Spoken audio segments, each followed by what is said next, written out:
I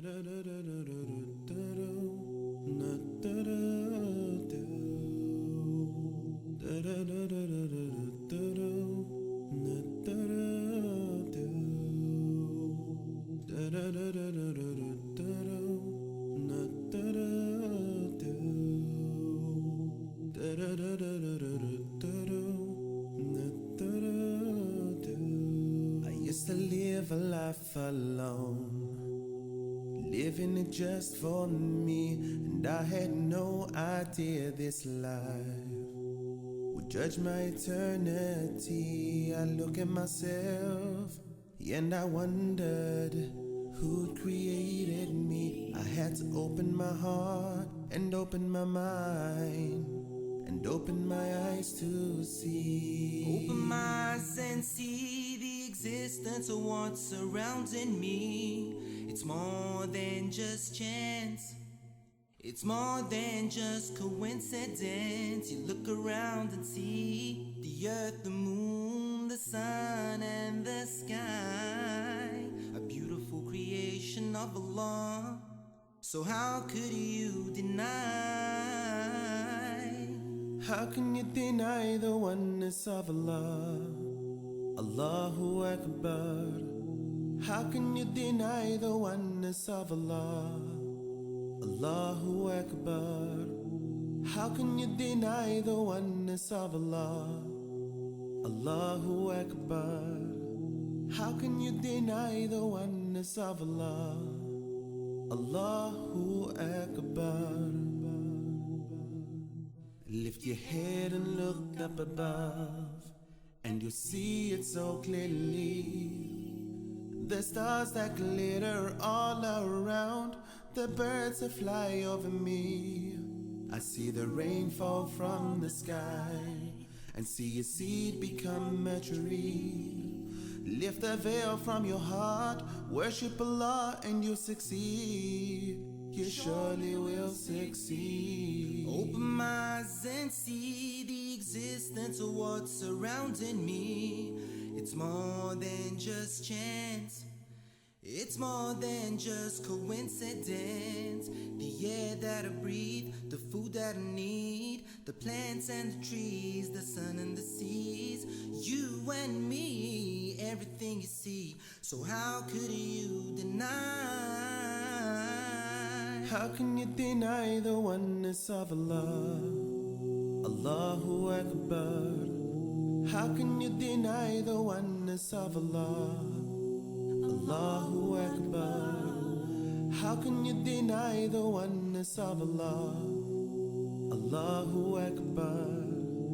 How can you deny the oneness of Allah? Allahu Akbar.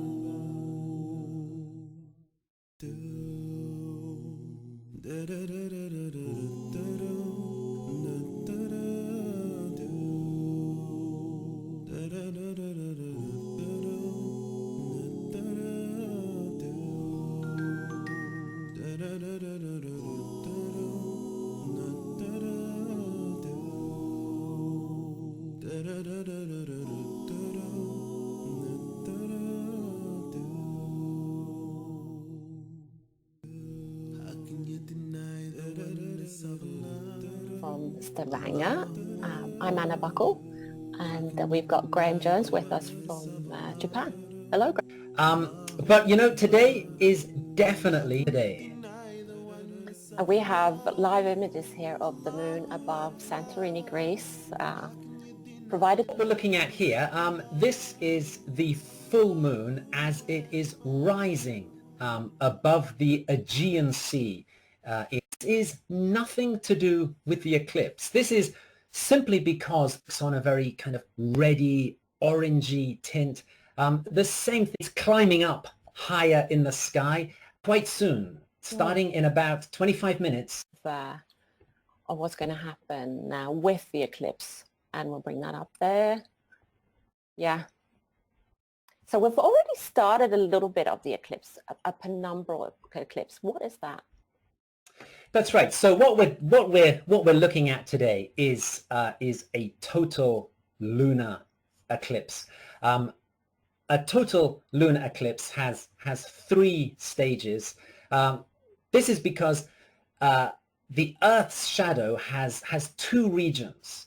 In a lunar eclipse, we have the sun, the Earth, and the moon aligning in space, forming a straight line. And the Earth's shadow is being apart. This is called the penumbra, through the very light outer part of the Earth's shadow. Of where people can see the lunar eclipse. Oh, back to the schedule. That's okay. Looking up into the sky from as you were standing looking up on the surface. Partial eclipse starts for us here on Earth. This is when the dark inner part, the Earth's shadow is eating away the moon, 30 UTC. And then we have the start of the tint, and we are into so today's eclipse is visible from anywhere on the nighttime side of the Earth. If you're anywhere on the nighttime side of the Earth, you'll be able to look up and see the moon as it goes through this eclipse. Now, the map we're looking at here looks like a bit of a strange map. We have some very strange shapes as the eclipse progresses here on the map. The dark central area to see the whole of today's lunar or Australia. You'll be able to see today's on the other side of the map. If you're in the western part of the moon rises, and the moon will be rising America, then unfortunately you don't get to see any of today. Actually do have a little globe animation that shows Johannesburg in South Africa and Santorini in Greece.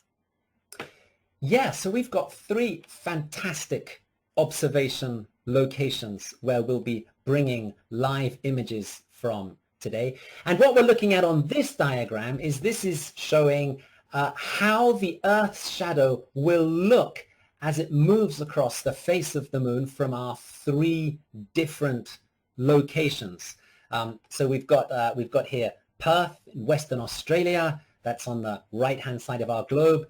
Over on the left, we have Johannesburg there in South Africa. And then at the top of the globe, as we look at it here, that's our mobile observation point in Santorini in Greece. Yeah.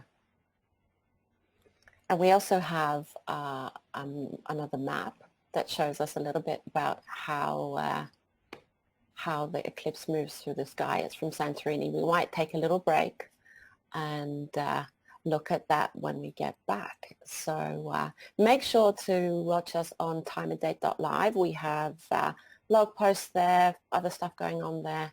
So we'll be back very soon.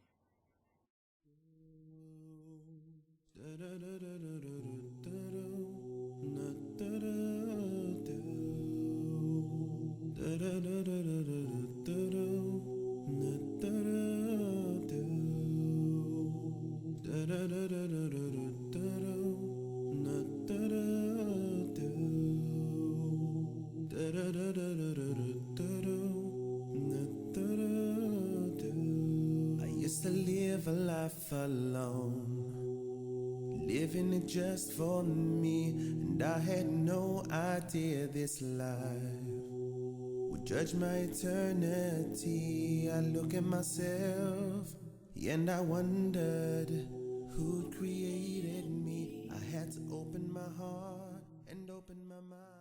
Santorini, Greece, at timeanddate.com. We're streaming live the total lunar eclipse.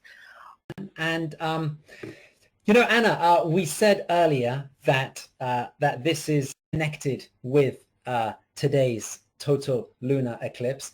Perhaps that the main part of the eclipse, when we have the longest totality, which will be the longest period of totality we have today. And how long are they normally? Well, total lunar eclipse.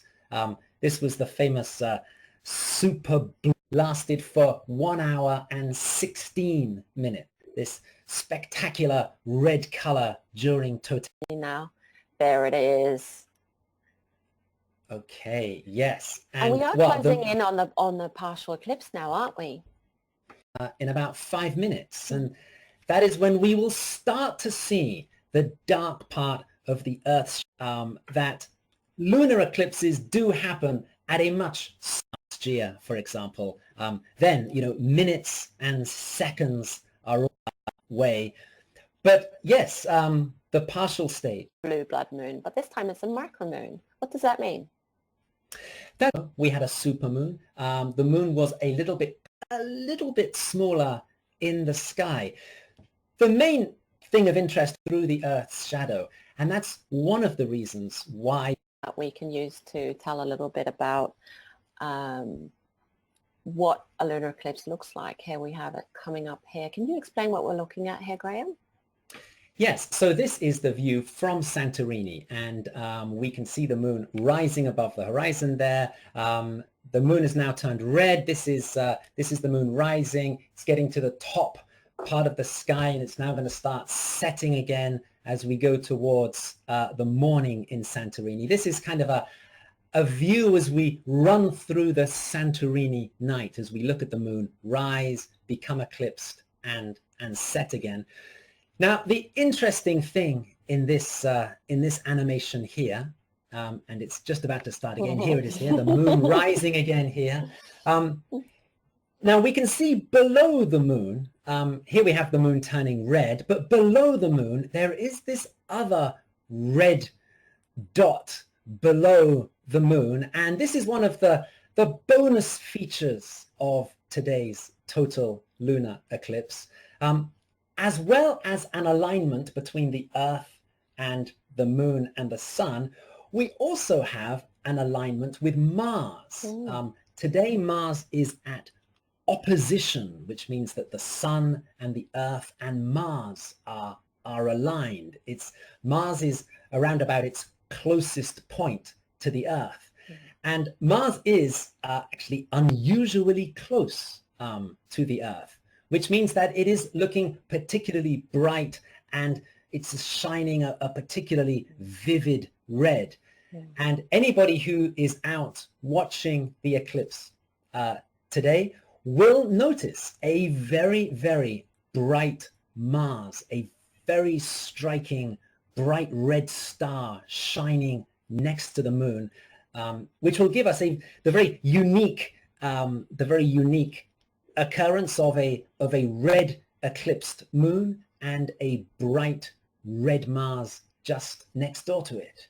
So we need to get up the big moon now because we're closing in on the partially now. Well, the 8 o'clock position on the sea now, a darkening of the moon in that bottom left-hand corner.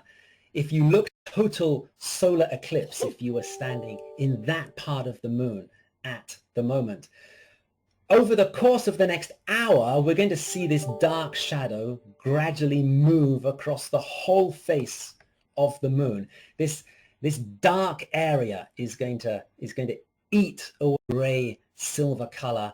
That is all going to get... Countdown has started counting up. So the very edge of the moon, in the bottom left-hand corner, that is now completely Earth's penumbral shadow. That is still the light and darker. So we are now seeing this gradation in the lighter part of the Earth's shadow, but we can't tell anymore. Well, now I think we can see that the definitely part of the Earth's shadow. And it looks very different to a moon. Plus, it gives us just a very striking, half of the moon's limb is illuminated by the sun. Never see it any other time. And yeah, it is quite an arresting sight. For a while with the beautiful images of the moon, make sure to check us out.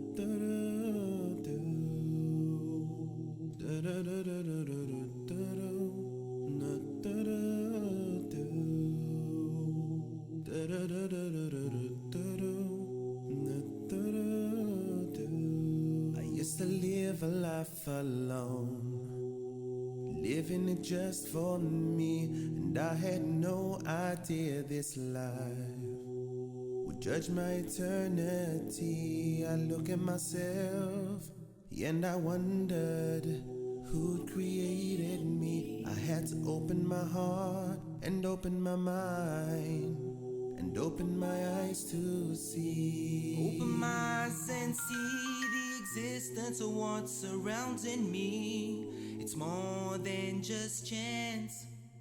It's more than just coincidence. You look around and see the earth, the moon, the sun, and the sky.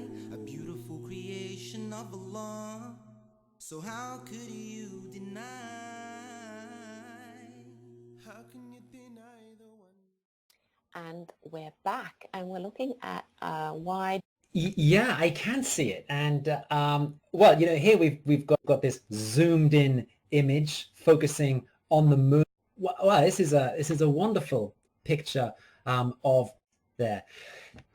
You know, people may have noticed Mars this week. It has been a surprising sight in the night sky this week. It's been a dazzling red star. And I know quite a few people have spotted it in the sky this week and have just thought, wow, what is that? And can you even see it, that it has a little red tinge? Can you see it? Well, definitely, as we see it in the night sky this week, it definitely has in the sky this week. It would also continue for the next really become aligned. But Mars will be very Dash review going here, so we're going to change to the big moon. They're running out of battery there. Here it is. Yeah, totality is 1 hour and 4 maximum duration of a total maximum duration for an eclipse. This very long eclipse, a little bit further away, and it's moving. Today we have a center line eclipse. There, the moon passed through the interspace. 6 months ago, the moon passed bang through the center of the Earth's shadow. That's right, it's going deeper into the Earth. It will also be a darker eclipse than it was. Tributes to this being such a long eclipse today. And that is that. There you go, try saying that after a glass of wine. Earth is slightly closer to the sun in January. The Earth is slightly further, projects slightly further into space. So the moon has got more. Three things that all come together. It's a micro moon, which is slightly slower than usual. It's going right through the center line of the Earth, and all these things, these three factors, all work together that show the shadow of the Earth. That's right. Now, of course, one thing we have to say is that all of these diagrams that show the sun, the Earth, and the moon, these are nowhere near to scale. It's impossible to show you diagrams to scale because the sun would be right over there, and the Earth and the moon would be right over here. And scale diagrams are impossible when it comes to the Earth's shadow. We can see the lighter outer shadow. That's the gray. This is the umbra. At the moment, the moon is moving. There you go. Okay, there we go. And right, and this is exactly the situation we are looking at now. So part of the moon is in the dark umbra, the dark inner part of the shadow. The rest of the moon is still in that lighter outer part of the. It looks like a very clear line where it goes from the penumbra to the umbra. In reality, of the shadow. And we can look at when it actually goes into the center, and there we have that the moon is in the center, and that's the highlight of our evening, morning, midnight, wherever you are in the world today. And that is correct. Yes, as we look at it now, the diagram is showing us 3 minutes of totality. That's how long it's going to take the moon to work its way through the umbra today. And well, they'll be able to enjoy it as the sun sets, and it'll be an evening eclipse at the moment, so we can't really see any images from there. So we're happy with our right. feed here from Santorini at the moment. And here in Norway, we will be seeing it get out of the window here. Oh, and now we got the Johannesburg moon up on our screen. Okay, there we go. Yes. And you see the shadow coming from a completely different direction. And there we go. Right. Now you might be thinking, what's going on here? Because this looks like a completely different thing we're looking at. Because yes, the here the dark shadow seeing exactly the same event at exactly the same time.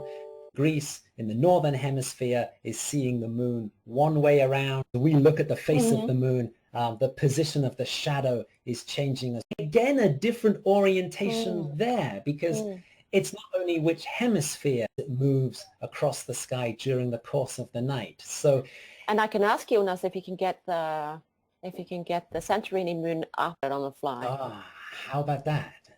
Yeah. So here we have what they look almost like mirror images here, and yeah, there we see. So we're looking at exactly the same thing here, exactly the same shadow happening at exactly the same time, but we're just looking at it from different orientations. They become more noticeable later on. Clear, the air is, depending on the color, does change very slightly as well. And in Johannesburg, they've certainly got good conditions. For Perth, we do want Perth to join us too. I think we're going to leave you. We'll be back soon.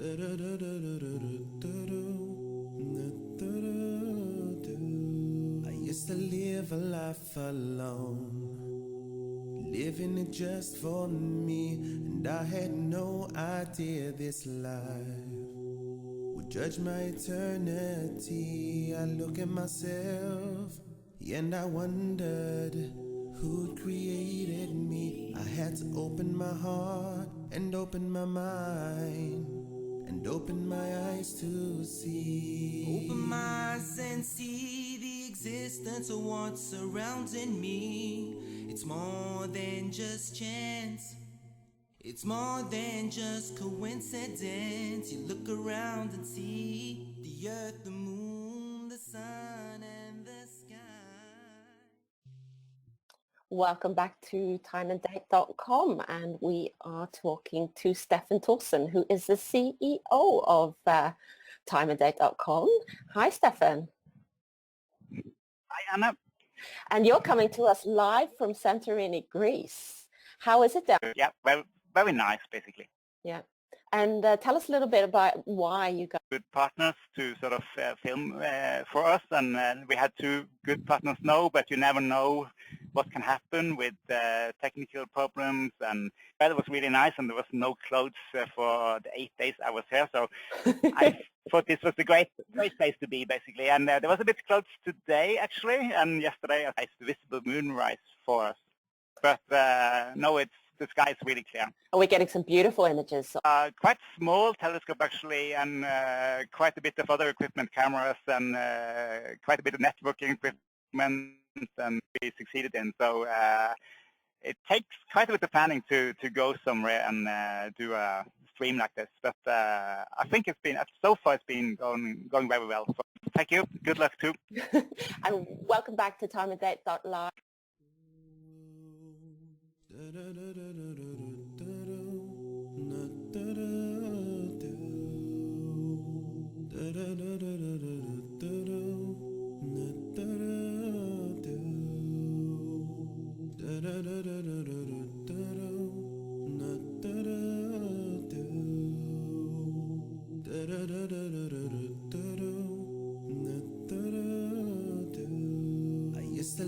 live a life alone, living it just for me, and I had no idea this life would judge my eternity. I look at myself and I wondered who created me. I had to open my heart and open my mind and open my eyes to see. Open my eyes and see the existence of what's surrounding me.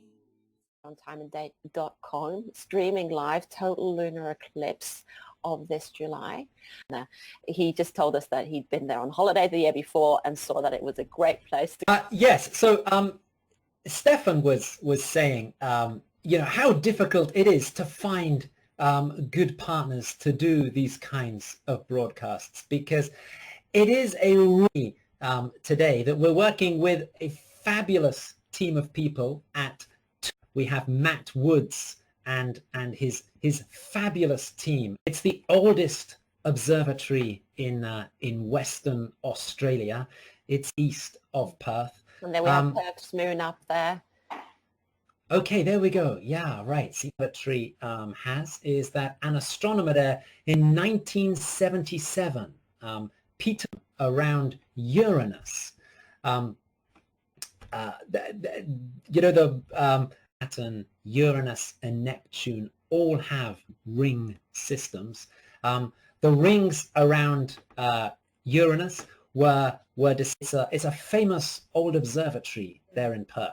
And Matt and their team work there in Perth. They do fabulous outreach programs. We've all had lots of fun working with them for this. That's right. So in Johannesburg, we have Jerome Joost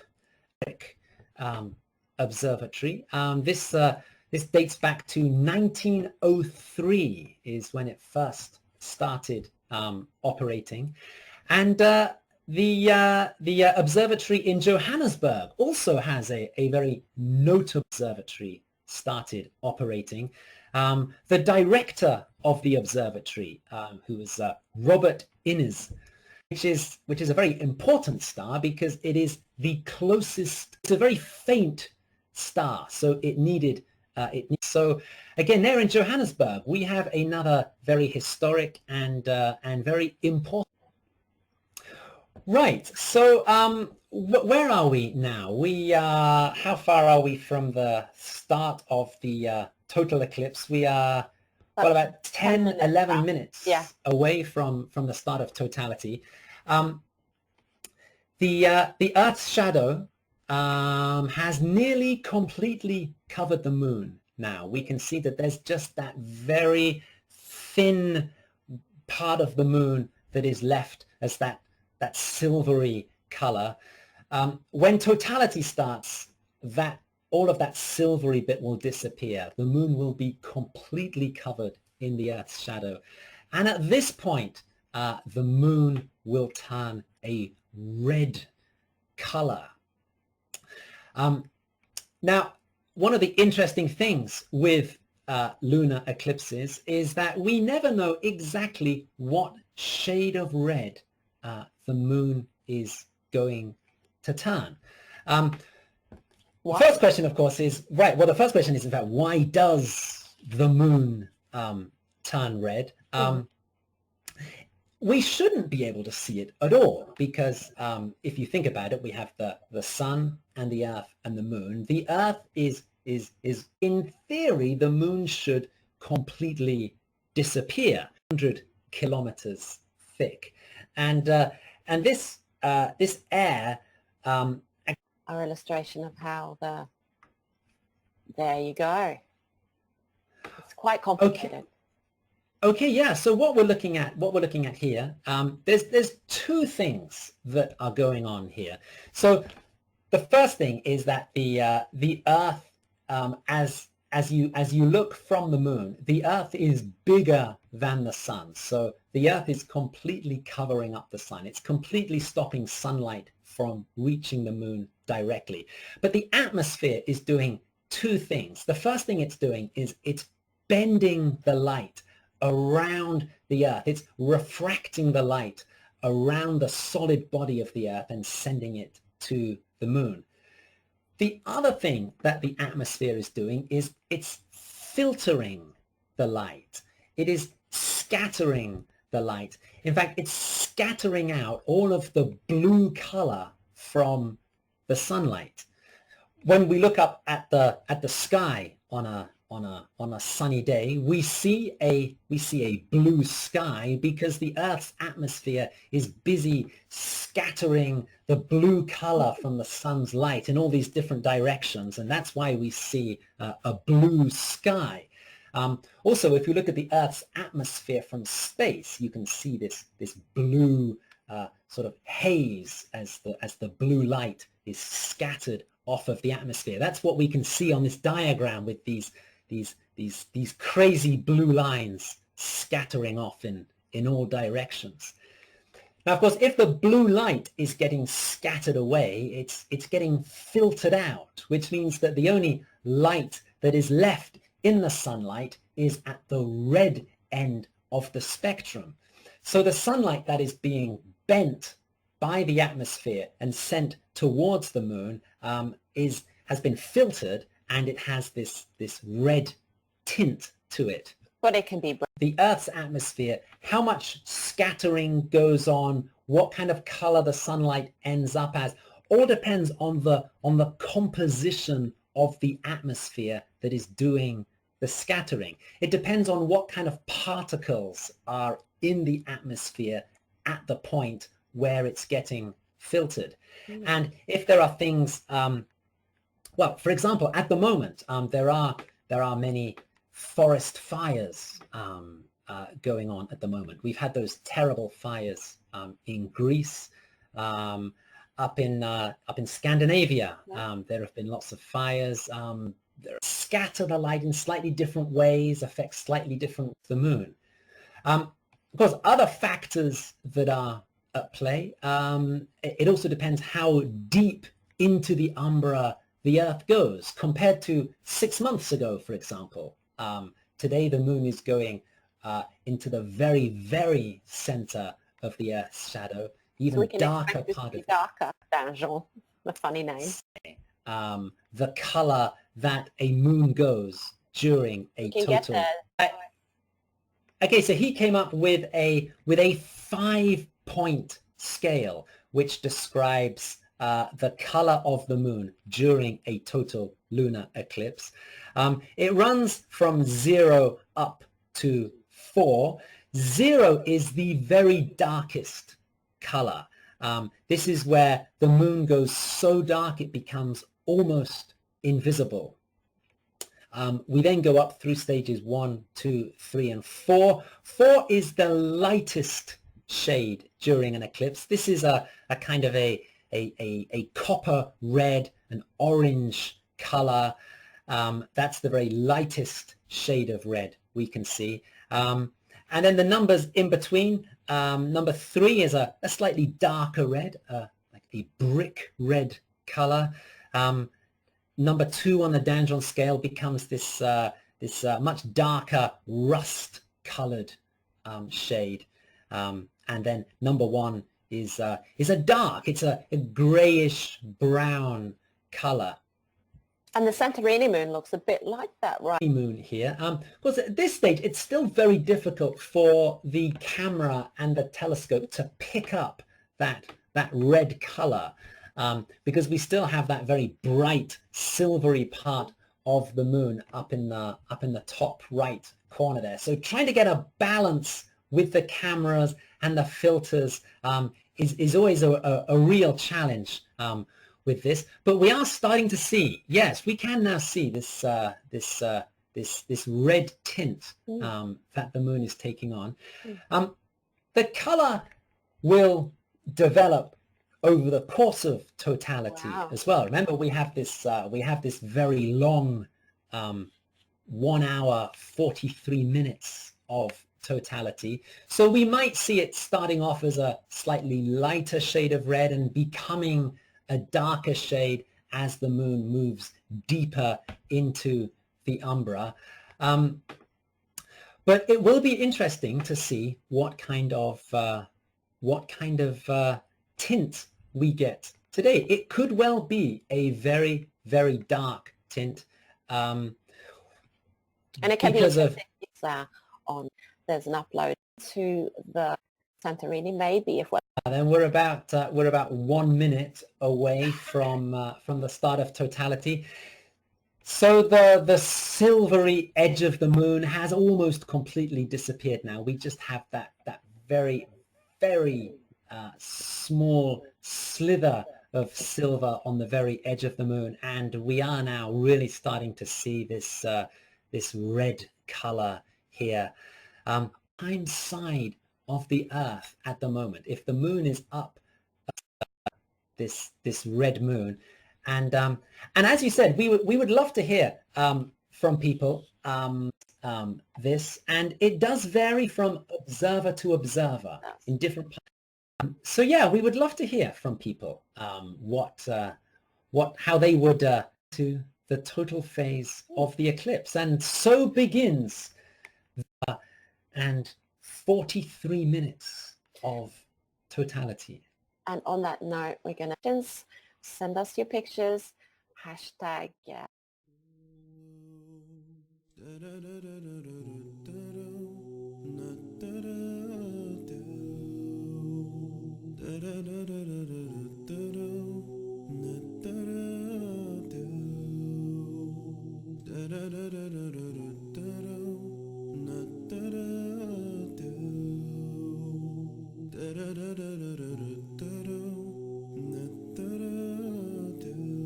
I used to live a life alone, living it just for me, and I had no idea this life would judge my eternity. I look at myself and I wondered who created me. I had to open my heart and open my mind and open my eyes to see. Open my eyes and see the existence of what's surrounding me. It's more than just chance. It's more than just coincidence. You look around and see the earth, the moon, the sun, and the sky. A beautiful creation of Allah. So how could you deny? How can you deny the oneness of Allah? Allahu Akbar. How can you deny the oneness of Allah? Allahu Akbar. How can you deny the oneness of Allah? Allahu Akbar. And welcome back. We're looking. Well, hey, it's great to be back. And you know, while we've been off air, we've had an eclipse than the one we had 6 months ago. It was much brighter. Different telescopes, different cameras. So it's always very difficult to compare directly. It looks that way. And there's also one funny thing that happens. Moon shot, right? Right. This is one of the curious things. Setting and the moon is rising. Over here in East Asia, the sun is rising and the moon is setting. And what we're looking at on the screen here is a moonlight world map. This has divided the Earth into two sections. We have the lighter section, which shows the areas that can see the moon at the moment. We can see the red eclipsed moon. It's directly over the Indian Ocean at the moment, and we can see the half, so North America, for example, in the middle of the day with the sun in their skies. So this shows the boundary between the nighttime side of the Earth that can see the moon and the daytime side of the Earth that can see strip, where people can see both the moon and the Earth and the sun side of the Earth. But does that mean they're up at the same time? Is setting on one side, and on the other side the moon. How come you can see the sun and the moon at the same, completely within the Earth's shadow. So if you're on the nighttime side of the Earth, it's at the same time during a total lunar eclipse. This is one of those curiosities. Okay, well, it all comes down to, we talked earlier about the moon during a total lunar eclipse. It's the Earth's atmosphere bending the light around the planet and sending it towards the moon.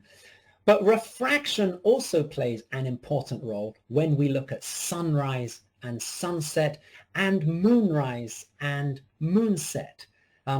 Because the atmosphere is bending light, when we look at a sun setting, those final moments before the sun disappears below the horizon, we are in fact looking at a sun that is already below the horizon for us. The sun is already below the horizon as we look at it, but we still see the sun because the Earth's atmosphere is bending and refracting the light towards us. We can see on the diagram on the screen at the moment, we have two images of the sun. We have a true position of the sun, which is below the horizon. We shouldn't be able to see it, but the refraction of the Earth's atmosphere bends the light and bends it round to our eyes. So as we look at it, it appears to be above the horizon.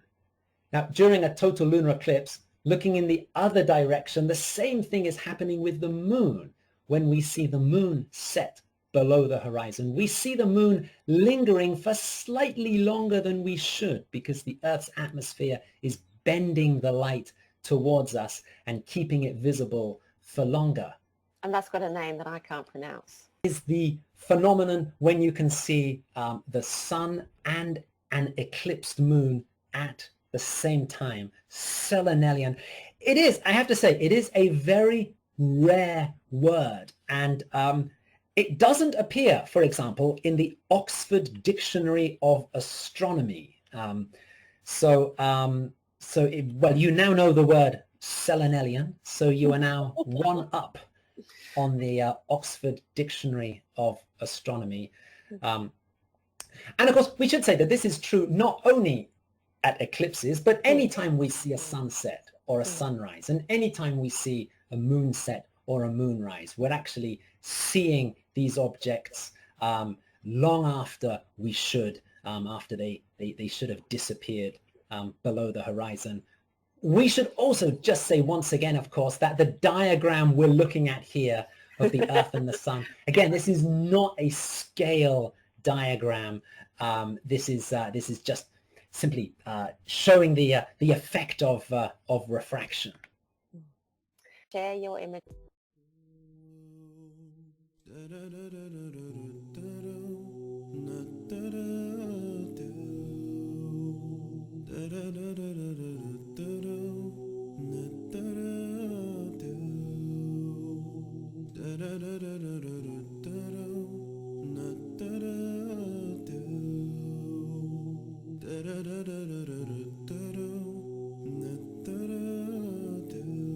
I used to live a life alone, living it just for me, and I had no idea this life would judge my eternity.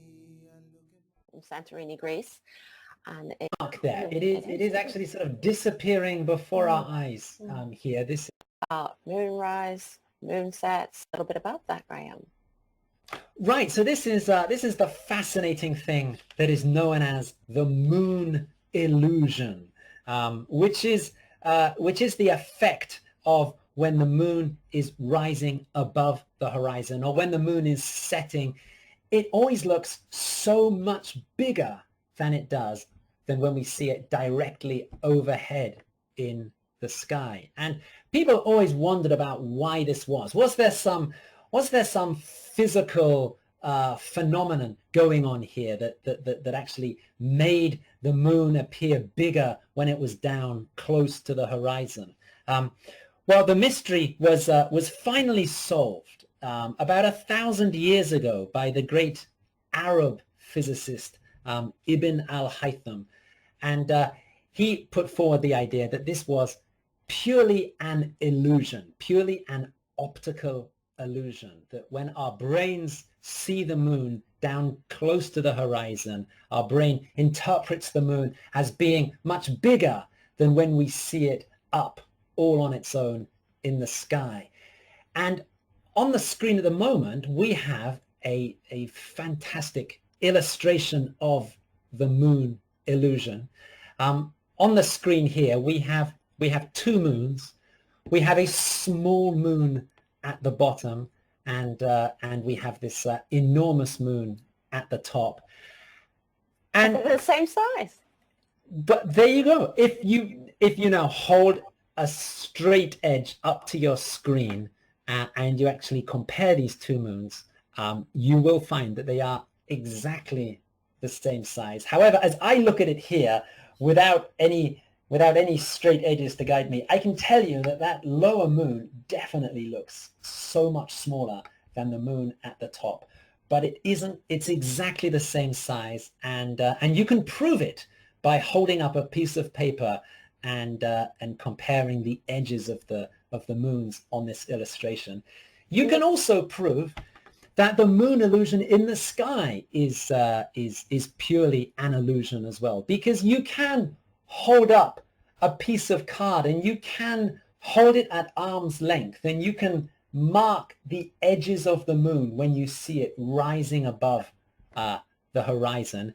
You can then repeat the same process later on in the evening when the sky is when the moon is way up in the sky. And if you take the same piece of card and you hold it again at arm's length, you will see that the moon is exactly the same size. It will appear much smaller to you, but when you compare it to your measurements on the card, you'll find it's exactly the same size. It is the remarkable optical effect that is the moon illusion. So they look massive. When you can use hills, buildings, features on the ground to accompany or to frame the moon. That's when we get some of these spectacular moon images. So yes, if you're over in the western half of Europe, if you're down in South America, then the moon is rising for you now above the horizon. If you're over in the eastern part of Asia, parts of Australia, the moon is now setting, and you can get these spectacular views of a red moonrise or a red moonset. Great pictures of the moon and Mars. So yeah, we're getting some fantastic pictures of tonight's eclipse there. And remember to hashtag Time and Date Live. I'm thinking of doing not train track with the moon ray.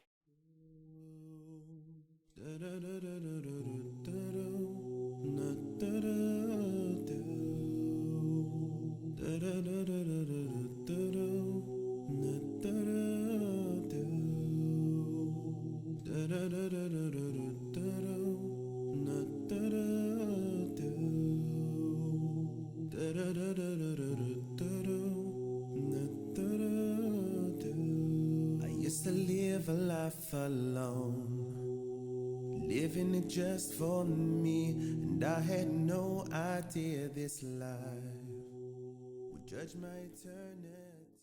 We've got about 2 minutes. Those three numbers that we have in the bottom left-hand corner, the altitude is talking about how high it's directly over your head. If it's 0 degrees, it's right down on the horizon.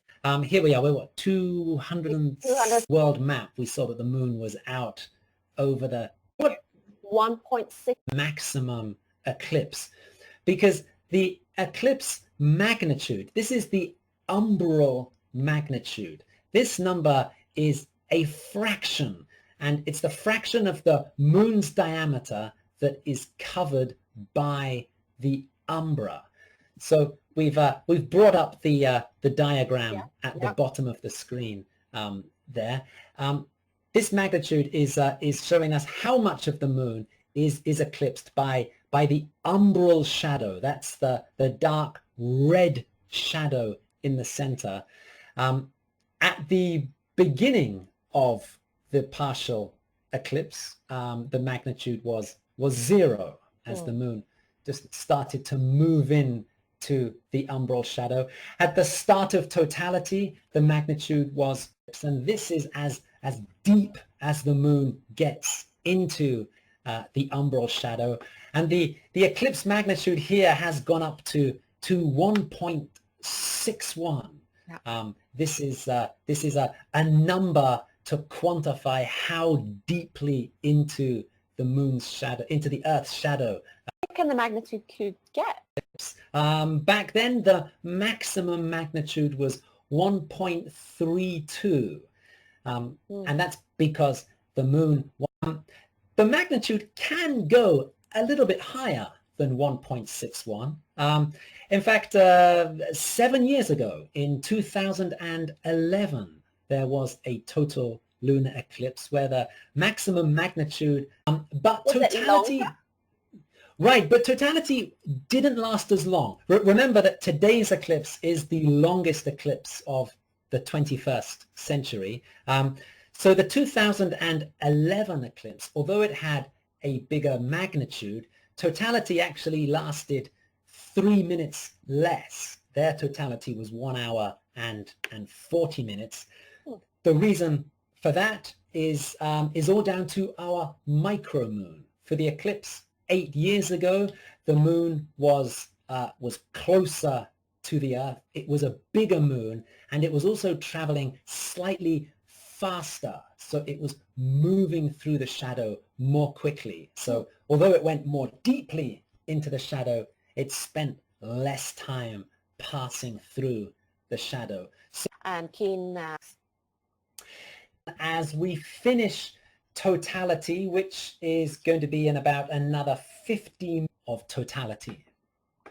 Maybe another one. Excellent illustration of how the moon can look different in different locations. It's 3 different setups in Perth, in Johannesburg, in Santorini. So all of these things are giving us a slightly different color of the moon.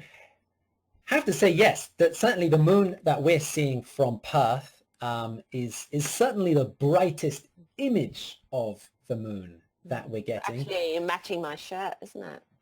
I've got a total lunar eclipse shirt on at the moment, matching Perth.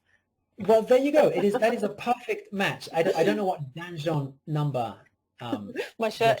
This totally eclipsed moon from Perth with the last totally eclipsed moon we saw from Perth, because of course we were working with Perth Observatory 6 months ago, and I think 6 months ago the eclipsed moon from Perth was looking much brighter than this. It was looking much pinker 6 months ago. So if they are using the same equipment and the same setup in Perth, that might suggest that we are looking at a darker Danjon number, a darker totality today. But again, we have to say it's very difficult to have a look up in the sky and to use your best judgment with your naked eye. And if you are looking up at the sky,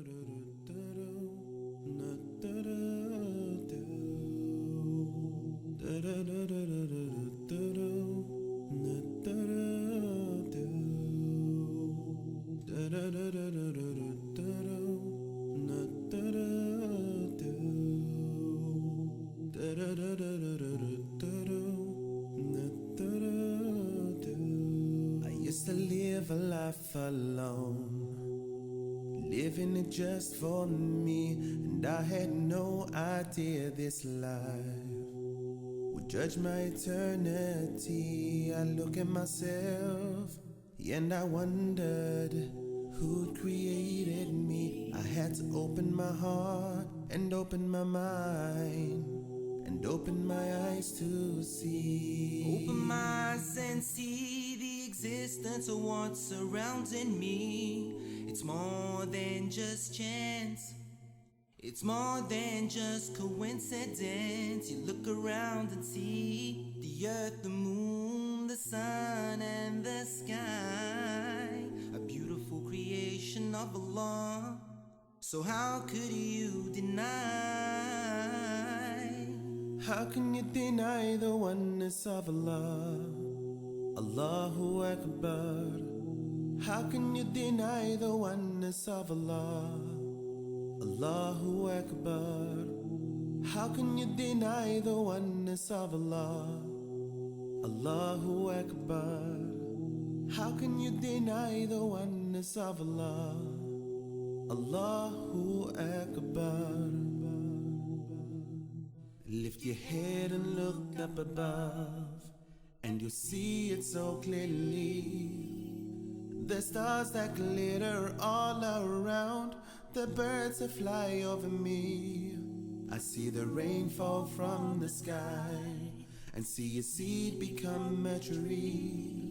Lift the veil from your heart, worship Allah and you'll succeed. You surely will succeed. Open my eyes and see the existence of what's surrounding me. It's more than just chance. It's more TimeAndDate.com from Stavanger. Fantastic, isn't it, Graham? This is a great image we're getting from Santorini compared to Perth. The altitude here is sort of a southeast direction. Santorini or Johannesburg or Perth, we're all watching the same eclipse at the same 1.5, right? No, 1.450. At the end of the total eclipse, which is coming up at 21:13 UTC. And we have been talking a little micro blood moon, can't we, Graham? That's right. Now, one thing we should say about the terms supermoon and micromoon, these are not official astronomy terms. And some people do terms. The great astrophysicist Neil deGrasse Tyson, for example, he has quite a thing about people using the term supermoon.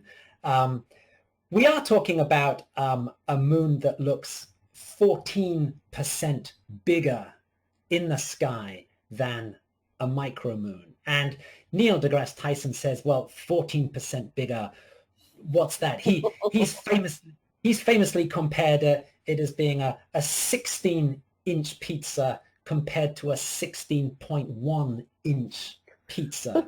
And he said, what is so super about that?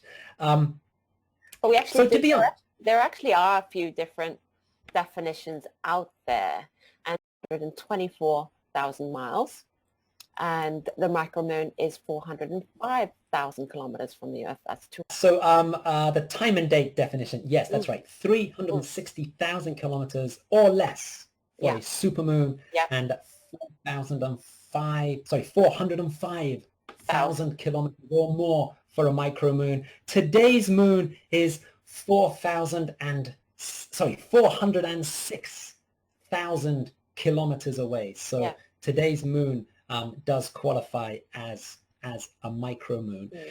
To be honest, when we look at the moon in the sky, it is very difficult to tell the difference in size between a supermoon and a micromoon. But there are important consequences to this different distance that the moon has. One of the important differences is that the brightness has a much bigger difference than the size.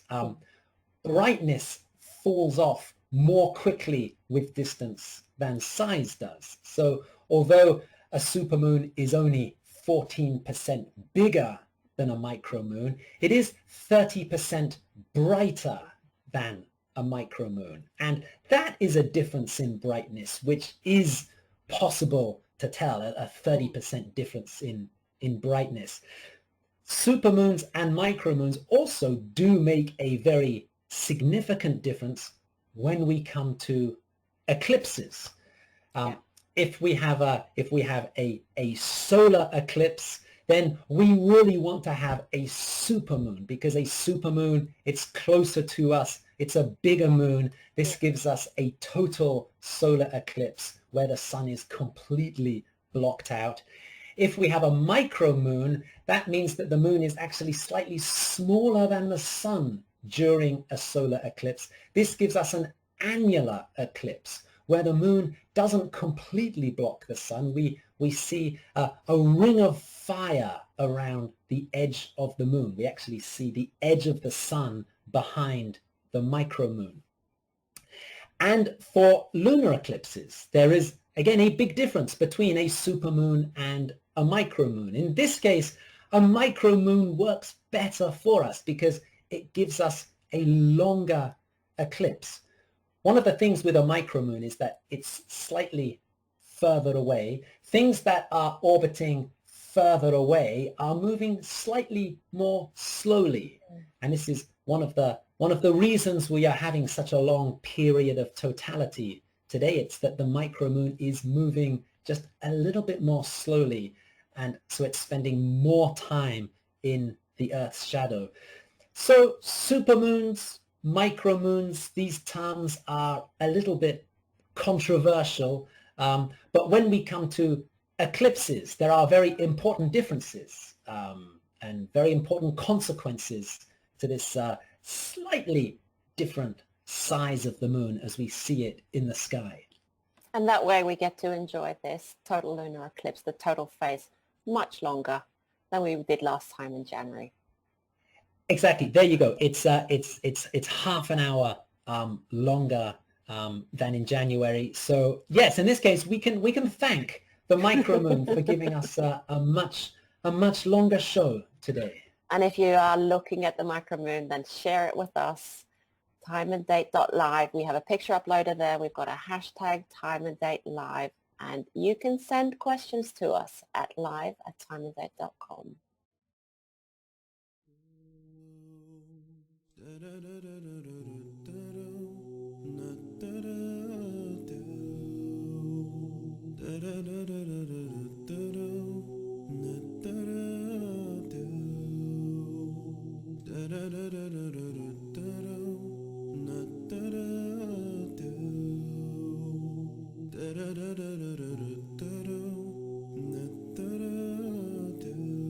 I used to live a life alone, living it just for me, and I had no idea this life would judge my eternity. I look at myself and I wondered who created me. I had to open my heart and open my mind and open my eyes to see. Open my eyes and see the existence of what's surrounding me. It's more than just chance. It's more than just coincidence. You look around and see the earth, the moon, the sun, and the sky. A beautiful creation of Allah. So how could you deny? How can you deny the oneness of Allah? Allahu Akbar. How can you deny the oneness of Allah? Allahu Akbar. How can you deny the oneness of Allah? Allahu Akbar. How can you deny the oneness of Allah? Allahu Akbar. Lift your head and look up above, and you see it so clearly. The stars that glitter all around, the birds that fly over me. I see the rain fall from the sky and see a seed become... And hello again. We're back on timeanddate.com. We just watched a beautiful time lapse. Well, here in Japan, the sun is up, and I'm afraid to say it's been a completely on timeanddate.com to get their pictures, because I'm afraid it's been cloudy all night over here. Screen here, about 6-7ish minutes until the end of totality. We are coming to the end of it. If you want to see a totality longer than the one we've had today, you will have to join us in the year 2123. We'll be here, of course. We will be here on timeanddate.com to the end of totality. Anna, you mentioned earlier about, I'm wearing a sort of a bluey turquoise t-shirt here. And as we come to the end of totality, there is a possibility that we might see a little bit of blue, a little bit of turquoise mixed into the color of the eclipse. Why? Well, this is something known as the turquoise band, and it's very difficult to spot. We might well miss it, but during the first few minutes of totality and the final few minutes of peeling off the moon to start uncovering the moon, we do sometimes see a blue band moving across from the sun. It's been scattering out all of the blue. It's been filtering away the blue and leaving the red light streaming towards, scattering the blue light, and it's giving us this red tint. But around the edge of the Earth's atmosphere, the outer part of the Earth's atmosphere, we have a slightly different composition. We have the ozone layer, and that scatters light in a slightly different way. It scatters different wavelengths, and the light that comes through the ozone layer has a slightly blue tint. So at the very edge of the umbra, remember we have this dark red tinted umbra. At the very edge of that, at the fringe, we do have this slightly blue tint, which we can sometimes see on the surface of the moon at the beginning and at the end of totality. So as we're watching the pictures here on the screen, or if you're outside and looking up at the moon for the end of totality, it's difficult to spot, and we may not see it, but do have a look and see if there is any blue playing a part. It's really a sort of a blue rim to the edge of the Earth's shadow. So as the umbra starts to uncover, we get this sort of blue fringe moving across the moon. So it's really at the edge where the umbra meets the penumbra.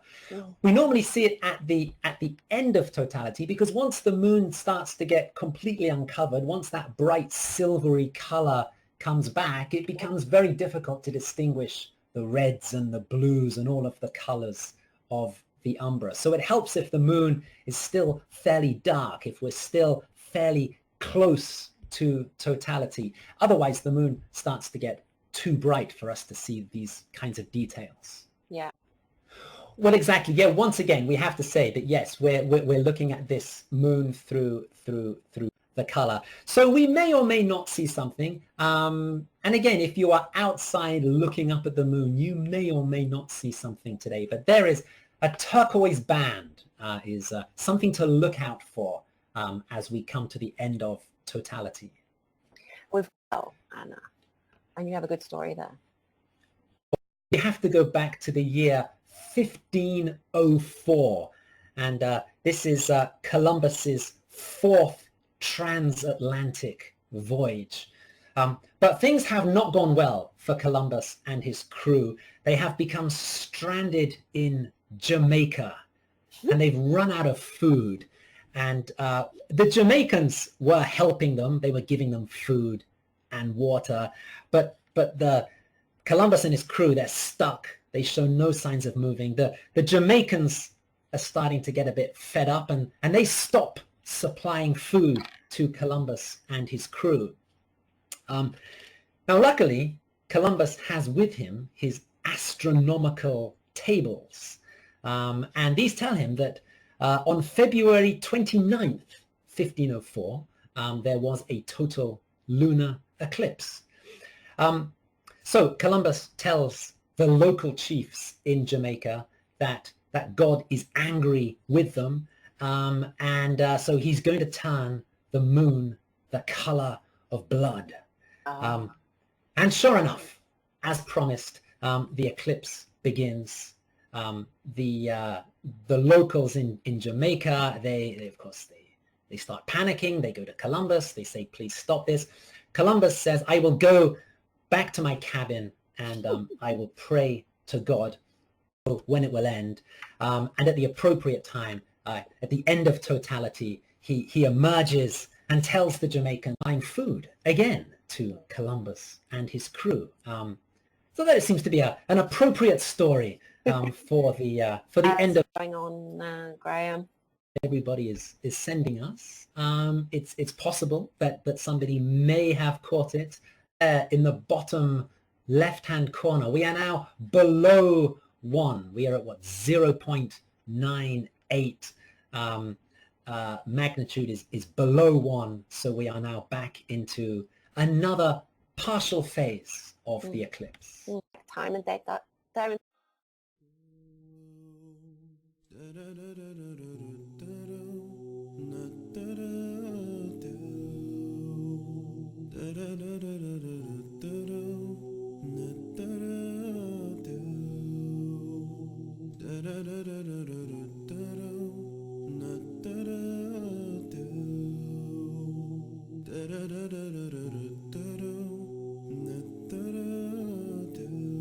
I used to live a life alone, living it just for me, and I had no idea this life would judge my eternity. I look at myself and I wondered who created me. I had to open my heart and open my mind and open my eyes to see. Open my eyes and see the existence of what's surrounding me.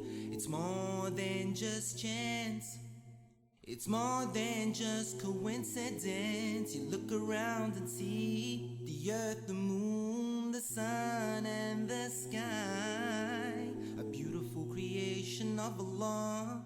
So how could you deny?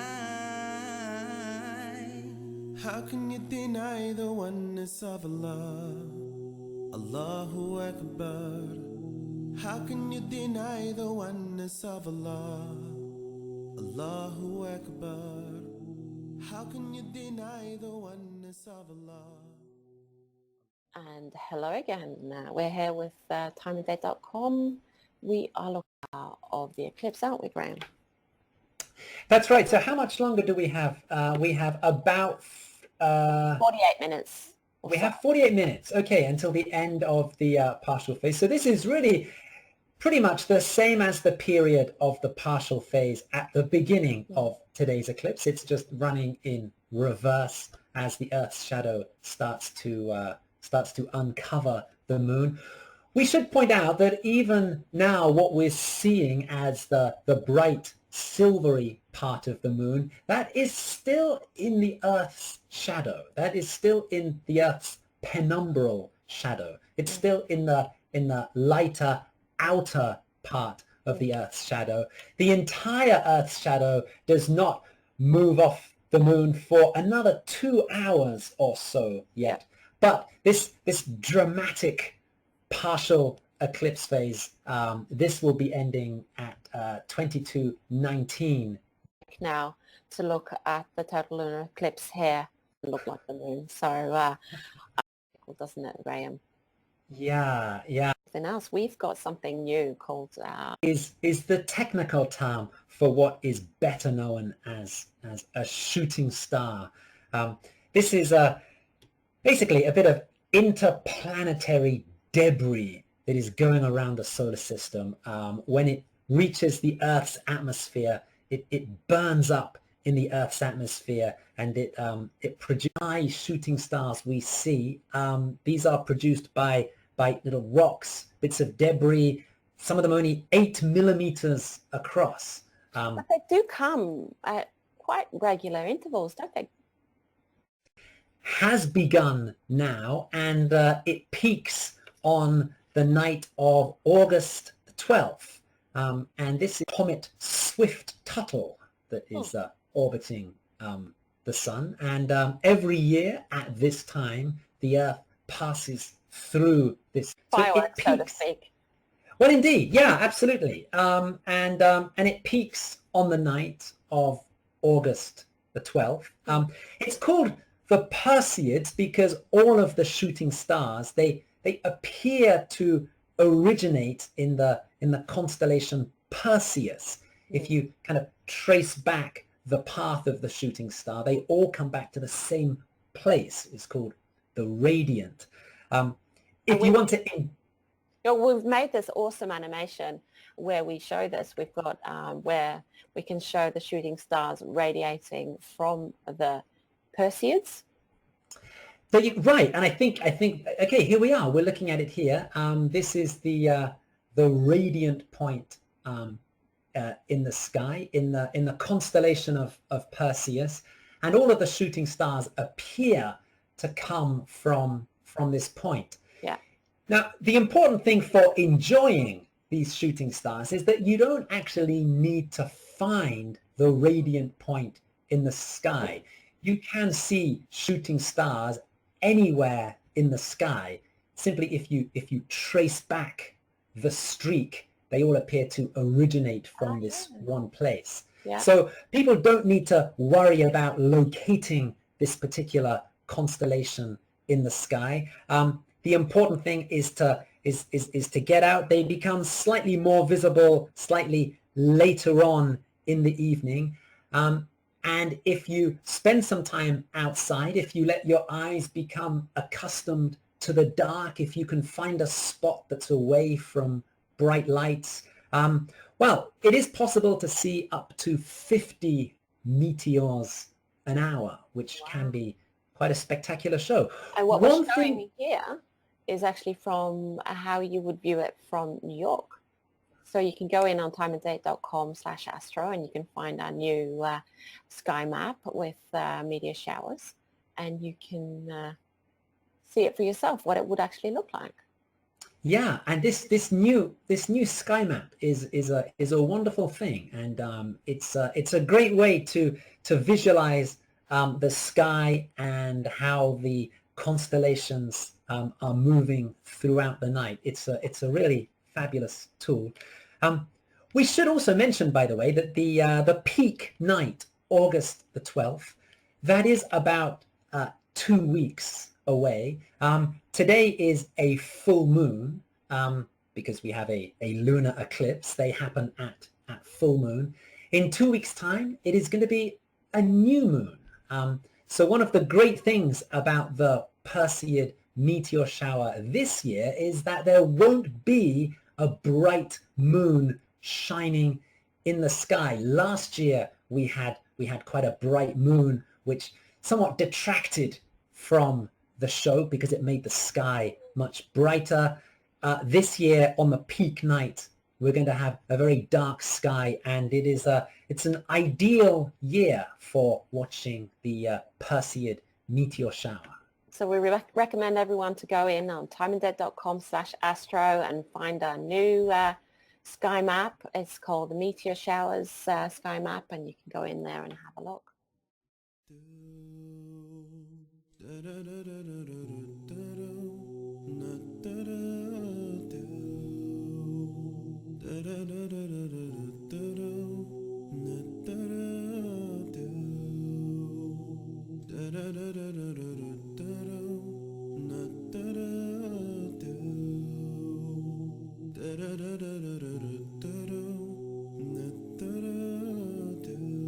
I used to live a life alone, living it just for me, and I had no idea this life would judge my eternity. I look at myself and I wondered who created me. I had to open my heart and open my mind and open my eyes to see. Open my eyes and see the existence of what's surrounding me. It's more than just chance. It's more than just coincidence. You look around and see the earth, the moon, the sun, and the sky. A beautiful creation of Allah. So how could you deny? How can you deny the oneness of Allah? Allahu Akbar. How can you deny the oneness of Allah? Allahu Akbar. How can you deny the oneness of Allah? Allahu Akbar. How can you deny the oneness of Allah? Allahu Akbar. Lift your head and look up above, and you see it so clearly. I've been running out, peeking at the moon, Graham. I'm sure you're a bit... How are you doing, Graham? Just thick clouds here in Japan. So yeah, I'm very jealous of you and of anyone who has got a view of today's lunar eclipse. Because we're into the land I show us, so we're back into... Okay, let's try some of these questions. With this one, we've had quite a bit. The question is, why are we streaming from different locations, and why does the moon look different? We have these different locations in different continents, in different hemispheres, is that it does give us this event at the same time, but we're watching it from different angles, from different perspectives. So if you're in the northern hemisphere side of today's map, then you're seeing the moon as it's coming towards moon set, rising, and the moon rotates as it moves across the night sky. These different locations to bring you these very different views of the moon. Another very, very practical point, of course, is that we knew exactly when and where today's eclipse was going to happen, but we didn't know for sure where there were going to be clear skies. Yeah. So just a very practical reason for having three locations is in the event of cloud or bad weather at one or two locations, we still have some backup. And we have seen a little bit of cloud at two of our locations. Santorini seems to have been remarkably clear.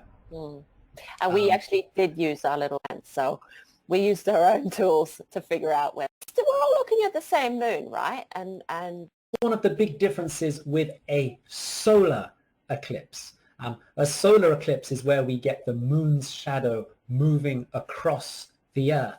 So for different observers, for different locations on the Earth, people are seeing the eclipse at different times. They're seeing different magnitudes of the eclipse. Some people are seeing total eclipses. Some people are seeing partial eclipses. It all depends on where you are. But for a lunar eclipse, it's all happening out there in space on the surface of the moon. So we're all seeing totality start and finish at the same time. We're all seeing the same magnitude at the same time. We're simply seeing it at different altitudes, at different directions in the sky. Okay, let's... A very good question. Eclipses are rare, but then again, they're not happen when the sun and the Earth and the moon become aligned. Now the moon is orbiting around the Earth.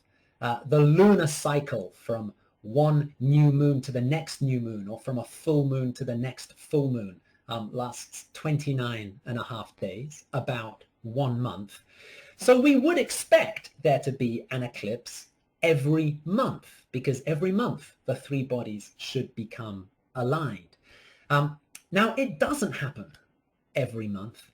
The reason for that being that the moon's orbit around the Earth is slightly tilted to the Earth's orbit around the sun. The moon's orbit is tilted by about 5 degrees, which means that for most new moons and for most full moons, we do not have a perfect alignment and we don't have any eclipse. But then... Right. So what does happen with the alignment of these three bodies is about every 6 months, just less than every 6 months, the moon's tilted orbit comes into alignment with the Earth's orbit. Now, 34 days, that is slightly longer than one lunar cycle, which lasts for 29.5 days. And that means that during that 34-day period, it means we are guaranteed to have 2 eclipses. It means we're guaranteed to have one solar eclipse, which happens at new moon, when the moon passes between the Earth and the sun. And it means we're guaranteed to have one lunar eclipse when the Earth passes between the middle of the moon and the sun. And we may even get 2 solar or lunar eclipses if they come at the extremities of this period. About 34 days. It's called an eclipse season. And in this current eclipse season, we have had 3 eclipses. At the very beginning and at the very end of the eclipse season, at the time of the new moon, we had very faint partial solar eclipses. Now, this happened when the 3 bodies still weren't perfectly aligned. They were still just slowly coming into alignment. So we didn't have a full total solar eclipse. We just have these partial solar eclipses because they happen towards the beginning and the end of the eclipse season. But today, for the lunar eclipse, we are bang in the middle of this 34-day period. We have this perfect alignment. It's why the moon is moving right through the center of the Earth's shadow, because the 3 bodies really are perfectly aligned today. That's one of the reasons we've had such a long period of totality. You have 3 bodies lined up in space. Right, that's another difficult one to say. Now, the point about there being more lunar eclipses or solar eclipses, it does work out overall about the same. In total, we have about the same number of lunar eclipses and the same number of solar eclipses. The thing is, for any particular observer, if you're in one location, you're going to see more lunar eclipses, simply because you can see a lunar eclipse if you are anywhere on the nighttime side of the Earth. Today, half of the globe has been able to see this eclipse. In fact, it's a little bit more than half the globe, because the Earth has been rotating as the eclipse has been in progress. So a little bit more than half the globe has been able to see this eclipse. When we come to a solar eclipse, on the other hand, the moon's shadow that falls on the Earth is much smaller. The moon is a much smaller body than the Earth. The moon's shadow only covers part of the Earth. So you really have to be in the right place at the right time to see 6 months. Whether you can see them at your location, you have a 50-50 chance to see a lunar eclipse. To see a solar eclipse, the chances are much less than that. You really have to be at the right point on the surface of the Earth at the right time to see it. Maybe we can go.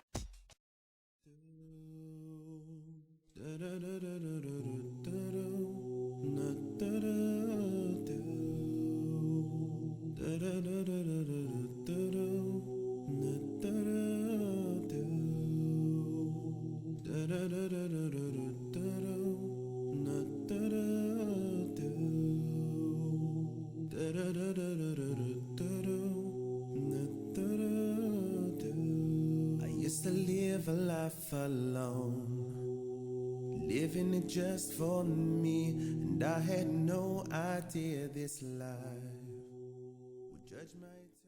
And there we got Graham back with us. You froze there for a while. Graham, was the question too hard?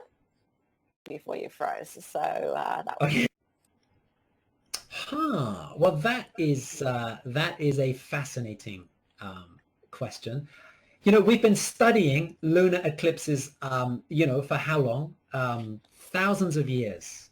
People have been following these things. Is there any useful science that we can still get from lunar eclipses? That's a great question. The answer to that is yes. In fact, lunar eclipses can help to tell us quite a bit about the moon. If we think about the surface of the moon, we have sand and we have rocks, and the surface of the moon generally spends about 2 weeks in sunshine and then about 2 weeks in darkness as the moon slowly goes through its phases, as it slowly goes over the course of a month from a new moon to a full moon and back again. On the lunar surface, you have this very slow day where you have this very long daylight period and then this very long nighttime period. And the temperature difference between the daytime on the moon, where you've got the sun shining right on the moon and there's no atmosphere, the sun is going directly onto the lunar surface. The difference between those temperatures, which are hundreds of degrees, and the temperatures on the other side of the moon, on the dark side of the moon, where there is really nothing at all, there's no sunlight at all, and the temperatures fall to minus 100 degrees. Those temperature differences are very big. Now, normally this change in temperature happens over the course of a month. It plays out very slowly. But today we have seen the moon go from bright sunlight to darkness and back again as we see it now, just in the space of a few hours. And this temperature change happens much more quickly.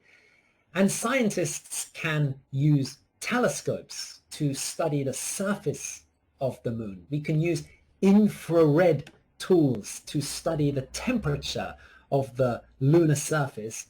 And we can see how it changes as the moon goes very quickly from light to darkness and back again.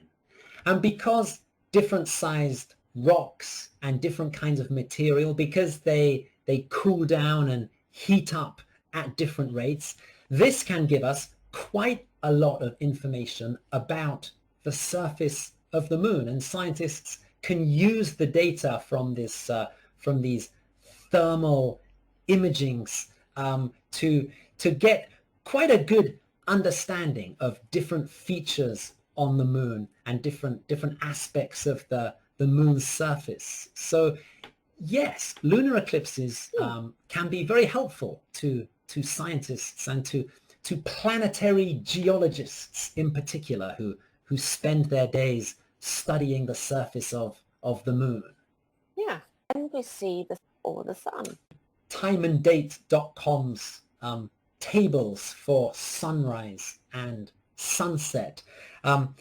You will see that at the bottom of the table, where it has the time for sunrise and sunset on that particular day, there is a note that says that the times take account of refraction.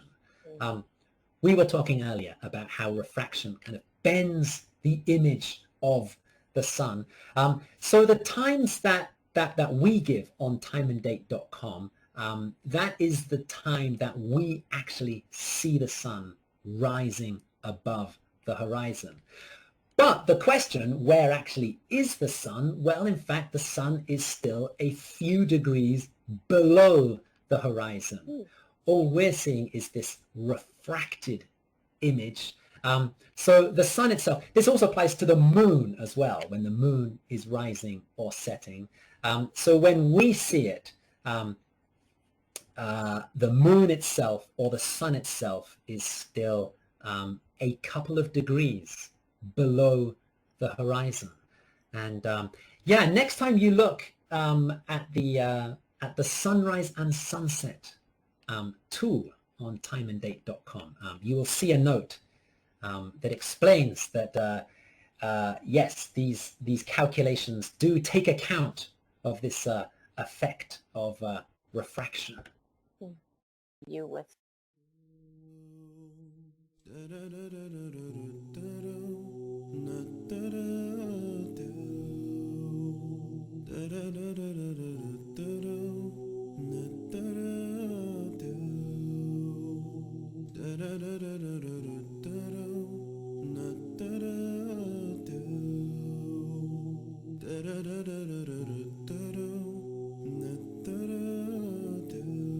I used to live a life alone, living it just for me, and I had no idea this life. main operations, timeanddate.com. We are of the partial eclipse. End of the main show today. The moon is still in the Earth's shadow. It's still in the light outer part, in the penumbra of the Earth's shadow. it will be there for another hour or so. The penumbral eclipse finishes at 23:28 UTC. But there is not that much to see because this is the fainter outer part of the Earth's shadow.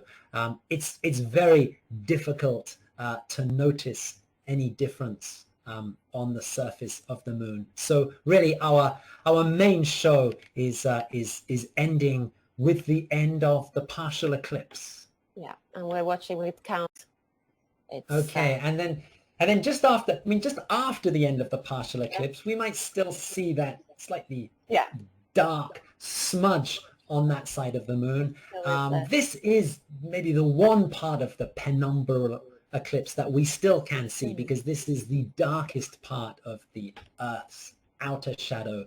But that will be lightening up very quickly, and the moon will be pretty much back to normal in a very short space of time. we can see some beautiful detail in the moon here. And every full moon is a wonderful sight. And you're right. Even now, without any partial eclipse, this is an absolutely beautiful picture. And yeah, as you say, showing us some terrific detail on the surface of the moon.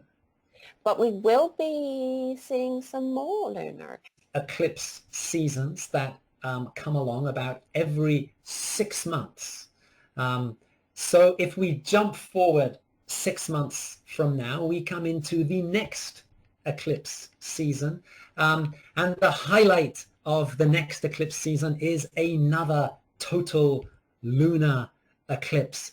This will be the Great American Total Lunar. There we go. Well, the North American continent completely missed out on tonight's eclipse, but North Americans will get a prime time lunar eclipse on January the 20th. This will be Sunday evening, Sunday night. It really is a prime time eclipse for viewers and for observers in North America.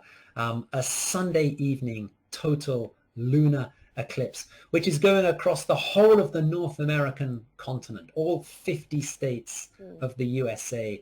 That will be a great total lunar eclipse for North America. We should say that totality is going to be somewhat shorter than tonight. So it'll be 1 hour and 2 minutes. Oh. So it is considerably shorter totality, but it's a great day, and it's a great time for observers in North America. So that will be of course be streaming it for you guys. Season. If we jump forward another 6 months, the highlight of the eclipse season after that takes us to solar eclipses. We have a total solar eclipse on July the 2nd next year. This is a total solar eclipse where totality will last up to around 2.5 minutes, and totality, the path of totality, the narrow strip where we can see the moon completely cover the sun, where daytime becomes darkness. That path of totality is going across the Pacific Ocean and crossing Chile and Argentina. So that is the highlight of the eclipse season after that. From our position on the Earth, there are two planets that we can see going across the face of the sun. There are two planets that can pass directly between the Earth and the sun. And those are the two innermost planets. That's Mercury and Venus. So a transit is when we see just this very small black dot moving across the face. You might not even see it if you were looking on a small screen. It's just looks like a little fly on the sun here on our screen. Right. Well, transits of Venus, there the black dot is a little bit bigger, and you can see it just using solar glasses, eclipse glasses. However, transits of Venus are very rare. The next one will not be until the year 2117. Transits of Mercury are much more common. They happen about every 7 years or so, on average. But Mercury is further away. It's very small, and to see this transit, you do need a telescope, and very importantly, you do need a telescope properly equipped with a proper solar filter.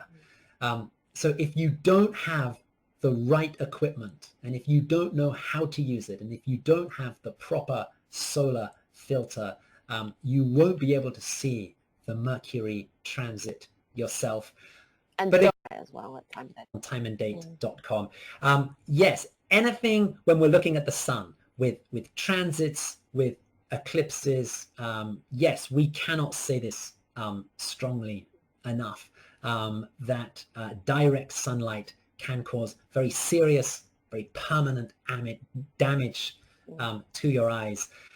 So the Mercury transit can only be seen through a telescope that is properly equipped with a proper solar filter. So that is one to get along to your local astronomy club, or again, we are also planning some coverage on TimeAndDate.com. We'll see. It's far ahead. But then the year ends with a bang, doesn't it? December 26th, 2019. Annular solar eclipse. Right. So now if we jump forward another 6 months from the total solar eclipse on July the 2nd, that takes us to the next eclipse season. And the highlight of that eclipse season is an annular solar eclipse. This is where the moon moves perfectly across the face of the sun, but the moon is a little bit further away than it is for a total solar eclipse. The moon doesn't completely cover the face of the sun. It leaves a very small band. It's called a ring of fire surrounding the moon. That's an annular solar eclipse. The word annular is nothing to do with the year. That's to do with annulus, which is the shape of a ring. And this annular solar eclipse, this will be visible from the Middle East. It crosses Saudi Arabia, United Arab Emirates, Oman. It then goes off across the Indian Ocean to India and Sri Lanka, and it includes Indonesia, Singapore, Malaysia, and the last place to see annularity in this eclipse is the island of Guam out in the Pacific Ocean. Okay. Well, that kind of long show here at TimeAndDate.com. We've been working hard for 4.5 hours and more to show you this lunar eclipse live. Thank you so much, Graham, for joining us again. And thank you. And we need to thank our great friends in Perth and in Johannesburg. They've done a great job streaming the moon for us. And thank you so much for Stefan, all the way down in Santorini, manning our mobile observatory. And we will leave you with some final images of the moon live from Santorini. Pretty much looks like a normal full moon at this point, doesn't it, Greg? It does. I think we're really back to a normal full moon here. The next main eclipse action will be happening January 20th, 2019. Okay, bye-bye.